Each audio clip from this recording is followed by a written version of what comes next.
Hello everyone, स्वागत है आप सभी का आपके अपने चैनल पर एक बार फिर से स्टडी विद चित्रलेखा में। दोस्तों, जैसा कि आप लोगों को पता है, हम लोग कर रहे हैं यूपीपी री एग्ज़ाम के प्रैक्टिस सेट की मिशन वर्दी सीरीज़ 2.0, जिसमें कि अब तक हम लोग 11 प्रैक्टिस सेट टोटल सॉल्व कर चुके हैं और आज 12वां प्रैक्टिस सेट हम लोग करने जा रहे हैं।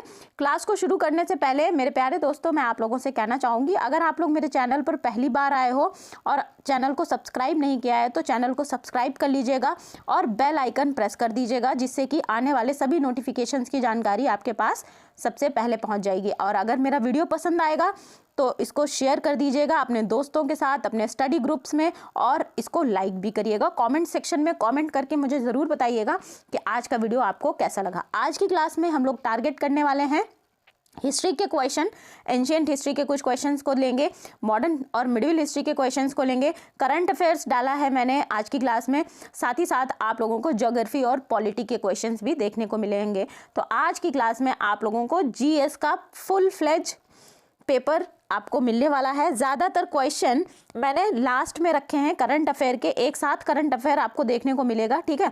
और करंट अफेयर में फरवरी मंथ में जो भी इंपॉर्टेंट डेज होते हैं, ठीक है, वो मैंने डाले हैं, और कुछ अपॉइंटमेंट्स भी जो अभी हुई हैं उनको डाला है। तो फेब का महीना ख़त्म हुआ है और फरवरी में जो भी दिन बनते हैं, जो भी डेज बनते हैं, किस दिन क्या चीज़ सेलिब्रेट करी जाती है, उसको हम पढ़ेंगे, क्योंकि जब भी हमारा एग्ज़ाम हो तो उसके अगले 2 महीने के इंपॉर्टेंट डेज और पिछले 2 महीने के इंपॉर्टेंट डेज ये हमें अच्छे से पढ़ करके जाना चाहिए, क्योंकि यहाँ से कोई ना कोई क्वेश्चन फंसते ज़रूर हैं, ठीक है। तो चलो फिर अपनी क्लास को शुरू करते हैं और एक बार फिर से रीस्टार्ट करते हैं अपने आप को नए जोश के साथ, नई शक्ति के साथ, जिससे कि हम लोग अपने एग्ज़ाम को अच्छे से क्लियर कर सकें, अच्छा स्कोर ला सकें, ठीक है। तो चलो पहला क्वेश्चन देखते हैं, निम्नलिखित में से कौन सी पुस्तक कालिदास के द्वारा लिखित नहीं है। तो देखिए, कालिदास ने मेघदूतम, कुमार संभवम, ऋतु संहारम, ठीक है, ये तीनों पुस्तकें लिखी हैं। उत्तर रामचरितमानस जो है ये कालिदास ने नहीं लिखी है, ये लिखी गई है भवभूति के द्वारा, ठीक है। तो इस क्वेश्चन का जो करेक्ट आंसर है वो हो जाएगा उत्तर रामचरितमानस, ठीक है। इसका मैंने आपको थोड़ा एक्सप्लेनेशन भी दिया है। ये एक नाटक शैली में 7 अंकों में लिखा गया है उत्तर रामचरितमानस को, और इसे भवभूति ने लिखा है, और ये संस्कृत नाटक है, ठीक है, याद रखिएगा। वाल्मीकि रामायण के उत्तरकांड अर्थात राम के अंतिम वर्षों से उनके स्वर्गारोहण तक की घटनाओं को इसमें शामिल किया गया है, ठीक है। चलिए अगले क्वेश्चन पर आएंगे। निम्नलिखित में से बंगाल के गठन में किसकी महत्वपूर्ण भूमिका थी। देखिए, मॉडर्न हिस्ट्री बिल्कुल स्टार्टिंग का ये बहुत ही बढ़िया क्वेश्चन है, इंपॉर्टेंट क्वेश्चन है। तो बंगाल के गठन में जिसकी महत्वपूर्ण भूमिका थी वो था मुर्शीद कुली खान, ठीक है। मुर्शीद कुली खान अली कुली खान से बिलोंग करता था, तो ऑप्शन नंबर 2 करेक्ट ऑप्शन हो जाएगा।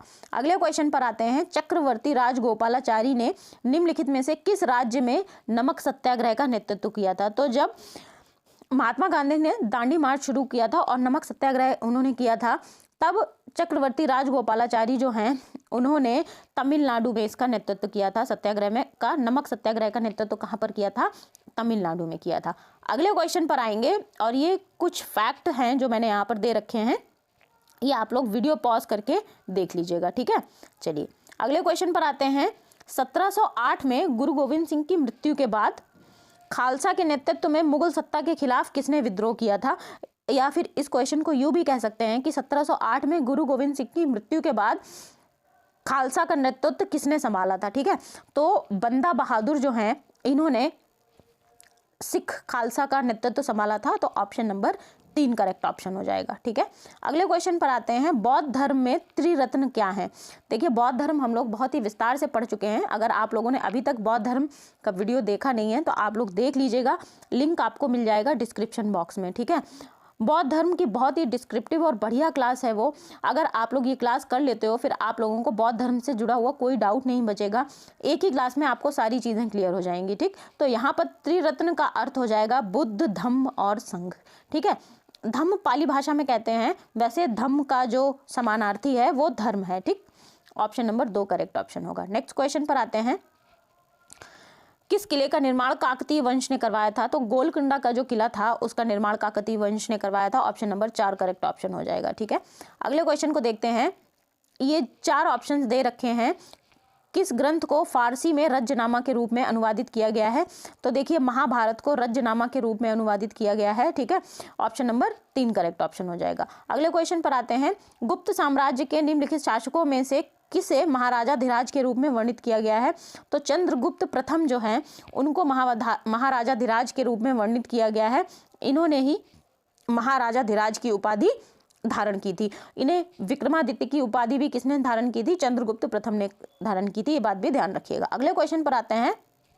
अच्छा, ऊपर एक ऑप्शन और था समुद्रगुप्त, तो समुद्रगुप्त को भारत का नेपोलियन भी कहा जाता है, ये भी ध्यान रखिएगा आप लोग, ठीक है। उसकी साम्राज्यवादी विस्तार नीति के कारण उसको भारत का नेपोलियन किसने कहा था? BS स्मिथ ने कहा था, ठीक है। ये क्वेश्चन आया भी है किसी एग्जाम में कि समुद्रगुप्त को भारत का नेपोलियन किसने कहा था, किस इतिहासकार ने कहा था? तो BS स्मिथ ने कहा था।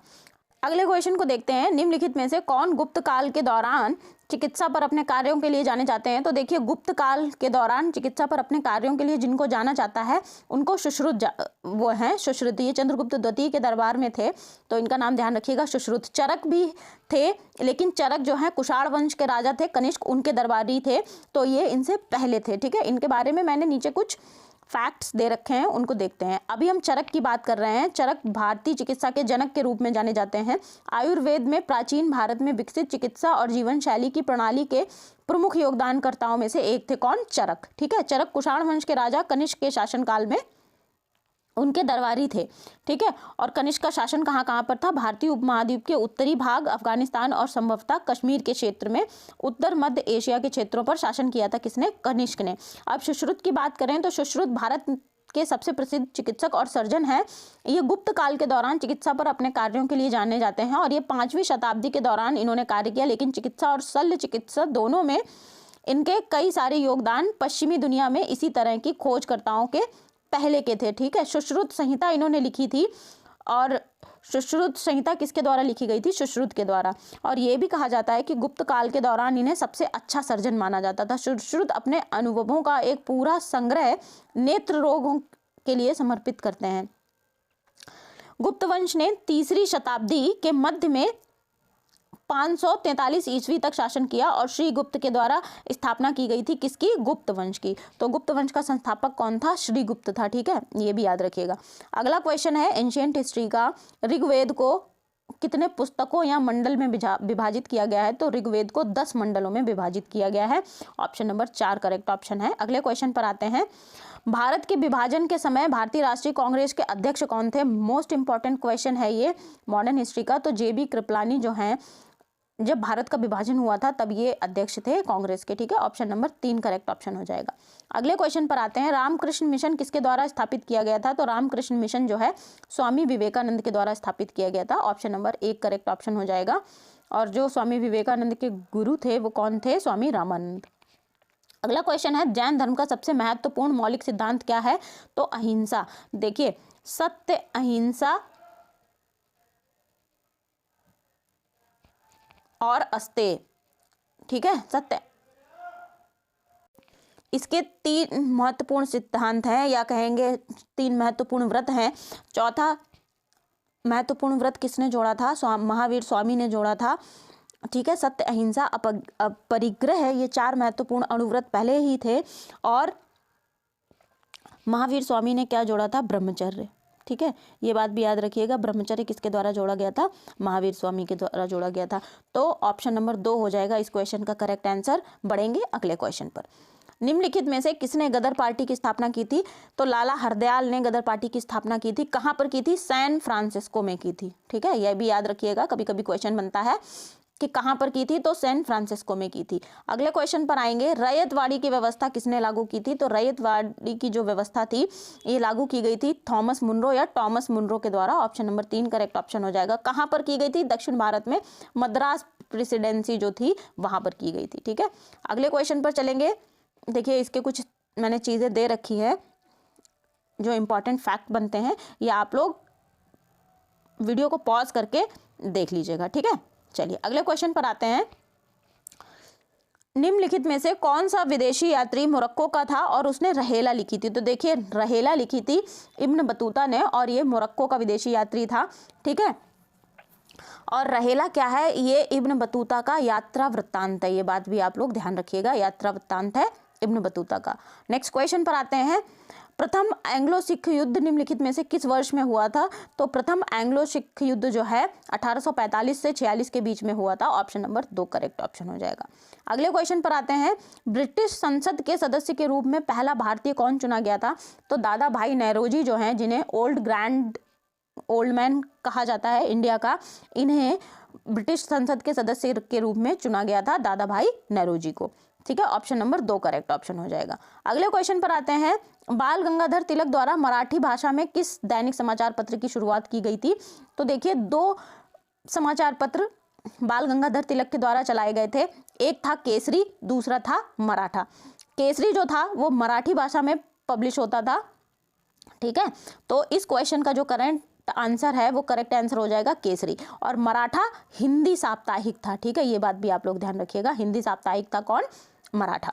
ठीक है, चलिए अगले क्वेश्चन पर आएंगे, बाबर ने भारत में मुगल शासन की स्थापना किस वर्ष की? तो बाबर ने मुगल शासन की स्थापना भारत में 1526 में की थी। ठीक है, और 1527 में इसका एक महत्वपूर्ण युद्ध हुआ था, खानवा का युद्ध। ये किसके साथ हुआ था? राणा सांगा के साथ हुआ था। अगले क्वेश्चन पर आते हैं, दिल्ली सल्तनत के किस वंश ने सबसे कम समय तक शासन किया था? तो दिल्ली सल्तनत पर सबसे कम समय तक जिसने शासन किया था उस वंश का नाम था खिलजी। ठीक है, खिलजी वंश का शासन सबसे कम समय के लिए दिल्ली सल्तनत पर रहा। ऑप्शन नंबर 1 करेक्ट ऑप्शन होगा। अगले क्वेश्चन को देखते हैं, जलियांवाला बाग हत्याकांड के समय वायसराय कौन था? तो देखिए जलियांवाला बाग हत्याकांड किस वायसराय के कार्यकाल में हुआ, या उस समय कौन वायसराय था? तो लॉर्ड चेम्सफोर्ड जो है, जलियांवाला बाग हत्याकांड जब हुआ उस समय वायसराय था। ठीक है, अच्छा जलियांवाला बाग हत्याकांड था क्या कि देखिए जलियांवाला बाग हत्याकांड ये था कि अमृतसर में एक जगह पड़ती है जलियांवाला बाग। ठीक है, ये एक तरीके की कंजेस्टेड जगह थी, बीच बाजार में कह लें या मार्केट में कह लें, जहाँ पे एंट्रेंस एक है, यहाँ पे एक 4 दीवारी बनी हुई थी। ठीक है, और एक एंट्रेंस गेट था, लोग इससे अंदर जाते थे। तो एग्जिट और एंट्री के लिए केवल यही एक रास्ता है। ठीक है, अच्छा लोग डॉक्टर सैफुद्दीन किचलू, ठीक है, सैफुद्दीन किचलू और सत्यपाल मलिक, ये 2 बंदे जो हैं अंग्रेजी शासन के द्वारा गिरफ्तार कर लिए गए थे। इनकी रिहाई के लिए लोग यहाँ पर जमा हुए थे अमृतसर में, क्या सभा करने के लिए। ठीक है, इसी बीच जब बहुत सारे हजारों लोग यहाँ पर जमा हो गए, बहुत सारे लोग, ये मैदान पूरा भरा हुआ था। ठीक है, तब जनरल डायर ने क्या किया, यहाँ पर गया और गोलियाँ चलवा दी। तो इस घटना में बहुत सारे लोग मारे गए थे और ये एक नृशंस हत्या थी जलियांवाला हत्या बाग में, तो इसी का नाम जलियांवाला बाग हत्याकांड दिया गया है। ठीक है, चलिए अगले क्वेश्चन पर आएंगे हम, गुलाम वंश के किस शासक ने अपनी राजधानी को लाहौर से दिल्ली स्थानांतरित किया था? तो इल्तुतमिश जो था गुलाम वंश का एक शासक था जिसने कि अपनी राजधानी को लाहौर से दिल्ली स्थानांतरित किया था। तो ऑप्शन नंबर 1 करेक्ट ऑप्शन हो जाएगा। और इल्तुतमिश की पुत्री कौन थी? रजिया सुल्तान थी। ठीक है, ये बात भी आप लोग ध्यान रखिएगा। और इल्तुतमिश ने ही कुतुब मीनार जो है उसका निर्माण कार्य पूरा करवाया था, ये भी याद रखिएगा। अगले क्वेश्चन को देखते हैं, भारत की राजधानी पुरानी दिल्ली से नई दिल्ली कब स्थानांतरित की गई थी? 13 फरवरी 1931 में भारत की राजधानी पुरानी दिल्ली से नई दिल्ली स्थानांतरित की गई थी। देखिए हुआ क्या था, 13 फरवरी को 1931 को पुरानी दिल्ली से नई दिल्ली राजधानी स्थानांतरित हुई, लेकिन क्यों हुई इसके पीछे कुछ कारण हैं, वो देख लेते हैं। 13 फरवरी 1931 को पुरानी दिल्ली से नई दिल्ली राजधानी स्थानांतरित की गई। नई दिल्ली की आधारशिला 1921 में किंग जॉर्ज पंचम के द्वारा रखी गई थी। 1911 में जब जॉर्ज पंचम आए थे, ठीक है, जब बंगाल विभाजन को रद्द किया गया था, तब जो है जॉर्ज पंचम आए थे और उनका भव्य स्वागत यहाँ पर हुआ था और बंगाल विभाजन के रद्द करने की घोषणा की गई थी। ठीक है, और शहर का डिज़ाइन किसने बनाया था, ये बात भी ध्यान रखिएगा। तो एडविन लुटियन और हार्वर्ड बेकर के द्वारा न्यू दिल्ली जो है उसका डिज़ाइन बनाया गया था। ठीक है, ये बात भी ध्यान रखिएगा। उसके अलावा भी और कुछ पॉइंट्स हैं इसमें, आप लोग वीडियो पॉज करके उसको देख सकते हो। ठीक है, अगले क्वेश्चन पर आते हैं। अब हमारे करंट अफेयर शुरू हो रहे हैं और फरवरी मंथ में जो भी इंपॉर्टेंट डेज बनते हैं, साथ साथ ही जनवरी मंथ में भी जो इंपॉर्टेंट डेज हैं वो यहाँ पर कवर किए जा रहे हैं। तो अच्छे क्वेश्चन है, ध्यान से पढ़िएगा। अंतर्राष्ट्रीय मातृभाषा दिवस प्रत्येक वर्ष कब मनाया जाता है? 21 फरवरी को मनाया जाता है अंतर्राष्ट्रीय मातृभाषा दिवस। अपनी मातृभाषाओं को सुरक्षित रखने के लिए, उनके प्रति जागरूकता फैलाने के लिए ये दिवस जो है हर साल 21 फरवरी को सेलिब्रेट किया जाता है। अगले क्वेश्चन पर आते हैं, विश्व रेडियो दिवस कब मनाया जाता है? तो विश्व रेडियो दिवस जो है 13 फरवरी को मनाया जाता है। ऑप्शन नंबर 2 करेक्ट ऑप्शन है। अगले क्वेश्चन को देखते हैं, 2 फरवरी को हमने विश्व आर्द्र भूमि दिवस मनाया, जो निम्नलिखित में से किस वर्ष रामसर सम्मेलन पर हस्ताक्षर करने का प्रतीक है? तो भारत ने 2 फरवरी 1971 में रामसर सम्मेलन पर हस्ताक्षर किए थे। 1971 हो जाएगा इस क्वेश्चन का करेक्ट आंसर। भारत रामसर समझौते में, जो कि ईरान का एक शहर है, उसमें शामिल हुआ था 2 फरवरी 1971 को। ठीक है, अगले क्वेश्चन पर देखते हैं। ये कुछ इंपॉर्टेंट फैक्ट्स हैं, ये आप लोग देख सकते हो वीडियो पॉज करके। ठीक है, चलिए अगले क्वेश्चन पर आते हैं। इस समय भारत में कुल कितने रामसर स्थल हैं? तो आप लोग इसको अपडेट कर लीजिएगा। इस समय भारत में कुल 100 रामसर स्थल हैं। ठीक है, चलिए विश्व कैंसर दिवस कब मनाया जाता है? विश्व कैंसर दिवस 4 फरवरी को मनाया जाता है, ध्यान रखिएगा इसको। और इस बार थीम क्या थी कैंसर की? जो कैंसर दिवस है, union for international cancer control की एक पहल है। ये सबसे बड़ा और पुराना अंतर्राष्ट्रीय कैंसर संगठन है। ठीक है, जो संयोजक क्षमता निर्माण और वकालत की पहल करने के लिए समर्पित है। वैश्विक कैंसर के बोझ को कम करने के लिए कैंसर समुदाय को एकजुट करता है। और इस बार कैंसर की थीम क्या थी? मैं हूं और मैं रहूंगी या रहूंगा। ठीक है, ये इस बार थीम थी। चलिए अगले क्वेश्चन को देखते हैं। निम्नलिखित में से किस घटना की खोज के उपलक्ष्य में प्रत्येक वर्ष 28 फरवरी को राष्ट्रीय विज्ञान दिवस के रूप में मनाया जाता है? तो रमन इफेक्ट के उपलक्ष्य में, जब रमन प्रभाव के लिए डॉक्टर सीवी रमन को नोबेल पुरस्कार मिला था, 28 फरवरी को राष्ट्रीय विज्ञान दिवस के रूप में मनाया जाता है। ठीक है, 28 फरवरी को ये दिन हर साल मनाया जाता है, राष्ट्रीय विज्ञान दिवस। और 1928 में इसी दिन नोबेल पुरस्कार विजेता, जिनका की नाम है सीवी रमन, उनके द्वारा इसकी खोज की गई थी और इसीलिए राष्ट्रीय विज्ञान दिवस मनाया जाता है। ठीक है, और इनको भौतिकी में नोबेल पुरस्कार कब मिला था? 1930 में मिला था। ये बात भी आप लोग याद रखिएगा। अगले क्वेश्चन पर आते हैं। निम्नलिखित में से कौन सा एशियाई देश 4 फरवरी को अपना स्वतंत्रता दिवस मनाता है? तो श्रीलंका अपना स्वतंत्रता दिवस मनाता है कब? 4 फरवरी को। नेक्स्ट क्वेश्चन देखते हैं। प्रत्येक वर्ष 10 फरवरी और 10 अगस्त को राष्ट्रीय दिवसों के रूप में मनाया जाता है। तो इस दिन राष्ट्रीय दिवस क्यों मनाया जाता है? तो कृमि निवारण दिवस होता है 10 फरवरी और 10 अगस्त को। देखिए, जो कृमि की दवाई है, ठीक है, हर 6 महीने पर खिलाई जाती है जिससे कि कृमि निवारण हो सके। तो 6 महीने मतलब साल में 2 बार ये दिवस भी सेलिब्रेट किया जाता है, 10 फरवरी और 10 अगस्त को। ठीक है, और ये देखिए आपको मैंने फैक्ट्स दे रखे हैं, वीडियो पॉज करके ये आप लोग रीड कर लीजिएगा। नेक्स्ट क्वेश्चन पर आते हैं। 28 फरवरी को भारत में निम्नलिखित में से किस प्रधानमंत्री की जयंती मनाई गई? तो 28 फरवरी को मोरारजी देसाई का जो है जन्म दिवस होता है। ऑप्शन नंबर 2 करेक्ट ऑप्शन हो जाएगा। नेक्स्ट क्वेश्चन देखते हैं। विश्व सामाजिक न्याय दिवस हर वर्ष मनाया जाता है, कब मनाया जाता है? विश्व सामाजिक न्याय दिवस हर वर्ष 20 फरवरी में को सेलिब्रेट किया जाता है, विश्व सामाजिक न्याय दिवस। अगले क्वेश्चन पर आएंगे। नेताजी सुभाष चंद्र बोस की जयंती मनाने के लिए पश्चिम बंगाल किस दिन को देश नायक दिवस के रूप में मनाएगा? तो पश्चिम बंगाल ने घोषणा की है कि प्रत्येक वर्ष 30 जनवरी को देश नायक दिवस के रूप में सेलिब्रेट किया जाएगा। तो इस क्वेश्चन का आंसर हो जाएगा 23 जनवरी, ऑप्शन नंबर 2। नेक्स्ट क्वेश्चन पर आते हैं। बीटिंग रिट्रीट समारोह किस तारीख को होता है? तो बीटिंग रिट्रीट समारोह 29 जनवरी को होता है। क्यों होता है? देखिए, जब राजपथ पर जब परेड होती है, ठीक है, 26 जनवरी को, उसके बाद 26 जनवरी गणतंत्र दिवस समापन समारोह के रूप में जाना जाता है, बीटिंग रिट्रीट समारोह। ठीक है, ये बात ध्यान रखिएगा। और राजपथ का नाम अभी बदल कर क्या कर दिया गया, ये आप लोग मुझे बताओगे कमेंट सेक्शन में। ठीक है, ये मैं पढ़ा चुकी हूँ, तो आप लोगों को मुझे कमेंट सेक्शन में बताना है ये। नेक्स्ट क्वेश्चन पर आते हैं। राष्ट्रीय मतदाता दिवस कब मनाया जाता है? तो राष्ट्रीय मतदाता दिवस 25 जनवरी को मनाया जाता है। क्यों मनाया जाता है?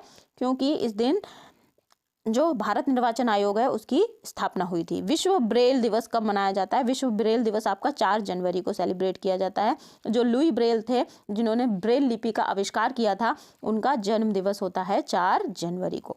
अगले क्वेश्चन पर आते हैं। 25 जनवरी को किस राज्य का स्थापना दिवस होता है? तो 25 जनवरी को हिमाचल प्रदेश अपना राज्य स्थापना दिवस सेलिब्रेट करता है, हिमाचल प्रदेश। अगले क्वेश्चन पर आएंगे। किस मंत्रालय ने 23 जनवरी को पराक्रम दिवस के रूप में मनाने की घोषणा की है? तो संस्कृति मंत्रालय ने 23 जनवरी को, जो कि नेताजी सुभाष चंद्र बोस की जयंती होती है, उसको पराक्रम दिवस के रूप में मनाने की घोषणा की है। अगले क्वेश्चन पर आते हैं। 23 जनवरी को किसकी जयंती को हर साल पराक्रम दिवस के रूप में मनाया जाता है? तो अभी हमने ऊपर डिस्कस भी किया, नेताजी सुभाष चंद्र बोस की जयंती होती है 23 जनवरी को। ठीक है, अगले क्वेश्चन पर आते हैं। भारत में 30 जनवरी को किस दिवस के रूप में मनाया जाता है? तो 30 जनवरी को शहीद दिवस के रूप में मनाया जाता है। महात्मा गांधी की पुण्यतिथि होती है 30 जनवरी को। ठीक है, महात्मा गांधी ने अपनी देह त्याग करी थी 30 जनवरी को, इसे ही शहीद दिवस के रूप में सेलिब्रेट किया जाता है। ठीक, तो ये थे हमारे आज के क्वेश्चंस करंट अफेयर के। आई होप ये सारे क्वेश्चन आप लोगों ने अच्छे तरीके से पढ़े होंगे, समझे होंगे, और आज की क्लास अब भी आप लोगों को पसंद आई होगी। क्लास कैसी लगी कमेंट सेक्शन में ज़रूर बताइएगा। अगर क्लास पसंद आई है तो क्लास को लाइक कर दीजिएगा, स्टडी ग्रुप्स में शेयर कर लीजिएगा, और अगर चैनल पर पहली बार आए हैं तो चैनल को सब्सक्राइब कर लीजिएगा, बेल आइकन ज़रूर प्रेस कर लीजिएगा, जिससे कि आने वाले सभी वीडियोज़ की जानकारी आपके पास सबसे पहले पहुंच जाए। अब चूंकि मैंने आप लोगों को बताया है और हर क्लास में बताती हूँ, ये चल रही है यूपीपी री एग्ज़ाम के प्रैक्टिस सेट की सीरीज़, जिसमें मैंने आपको प्रॉमिस किया है कि डेली बेसिस पे मैं आप लोगों को एक प्रैक्टिस सेट दूंगी। तो बेल आइकन ज़रूर प्रेस करिएगा, जिससे कि आने वाले वीडियो की जानकारी आपके पास सबसे पहले पहुंचे और आप लोगों के पास बैकलॉग नहीं इकट्ठा हो, आप लोग अपना काम समय पर पूरा कर सकें, समय पर रिवीजन कर सकें। पढ़ते रहिए, खुश रहिए। मिलते हैं हम लोग अगली क्लास में। Thank you everyone.